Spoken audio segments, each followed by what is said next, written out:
കേരളത്തെ സംബന്ധിച്ചിടത്തോളം B J P ദേശീയ തലത്തിൽ നോക്കിയാൽ ബി ജെ പിക്ക് ഏറ്റവും വലിയൊരു ക്യാച്ച് കിട്ടിയത് കേരളത്തിൽ നിന്നാണ്. അത് എസ് എഫ് ഐയിൽ നിന്ന് തന്നെയായിരുന്നു. അബ്ദുള്ളക്കുട്ടി, എ.പി. അബ്ദുള്ളക്കുട്ടി അത് എസ് എഫ് ഐയിൽ നിന്ന് പോയി കോൺഗ്രസ്സുകാരനായി, കോൺഗ്രസിൽ നിന്ന് പിന്നീട് അങ്ങോട്ട് പോയി എന്നുള്ളതാണ്. അപ്പോൾ അത് ഒരു എസ് എഫ് ഐ പാരമ്പര്യമൊക്കെ ഉള്ള ഒരാൾ, CPIM പാരമ്പര്യമുള്ള ഒരാളെ ആദ്യമായി കിട്ടുന്നത് പോലെ ഇതിനെ കാണേണ്ടതില്ല. അതിനപ്പുറത്ത് വേറെയും ധാരാളം പേര് ഇതുപോലെ ചേർന്നിട്ടുണ്ട്. പക്ഷേ ഇപ്പോൾ രാജീവ് ചന്ദ്രശേഖർ ഒരു പുതിയ പരിപാടിയായി തന്നെ സംസ്ഥാനത്തുടനീളം അങ്ങനെ പുതിയ ചെറുപ്പക്കാരെ ചേർക്കുന്നു എന്നുള്ള ഒരു നീക്കവുമായി ഇറങ്ങിയിട്ടുണ്ട്. ഷൈൻലാൽ ഇന്നലെ ചേർന്നു.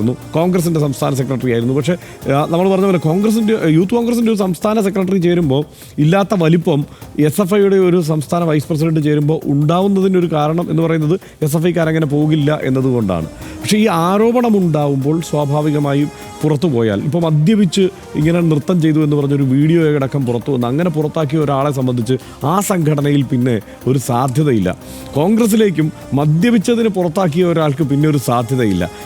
BJP പക്ഷേ കുറച്ചുകൂടി ഉദാരമായ സമീപനം മൊത്തത്തിൽ സ്വീകരിക്കാറുണ്ട്. അത് നമുക്കറിയാമല്ലോ. ഇപ്പോൾ വിവിധ നേതാക്കളെ നമ്മളെടുത്ത് പരിശോധിച്ചാൽ ഇപ്പോൾ അശോക് ചവാൻ മുഖ്യമന്ത്രിയായിരുന്നയാളാണ്. അദ്ദേഹം ആദർശ് ഫ്ലാറ്റ് കുംഭകോണത്തിൽ പെടുന്നു. അദ്ദേഹത്തിന് പ്രശ്നമില്ലാതെ ആരോപണത്തെ അവിടെ ഉപേക്ഷിച്ചുകൊണ്ട് അദ്ദേഹത്തിന് BJPയിലേക്ക് ചേർക്കാൻ കഴിയും. ഹിമന്ത വിശ്വ ശർമ്മ ശാരദാ ചിറ്റ് ഫണ്ട് കേസിൽ ആണ് അദ്ദേഹം കുടുങ്ങുന്നത്.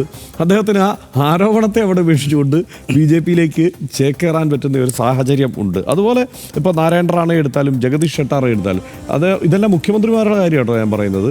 കാരണം ചെറിയ ആളുകളെ ഇങ്ങനെ പറയേണ്ടതില്ല എന്നുള്ളത് കൊണ്ട് നാരായണ റാണെ അദ്ദേഹം ഈ ഭൂമി തട്ടിപ്പിൽ ആണ് അദ്ദേഹത്തിനെതിരെ ആരോപണം ഉയരുന്നത്.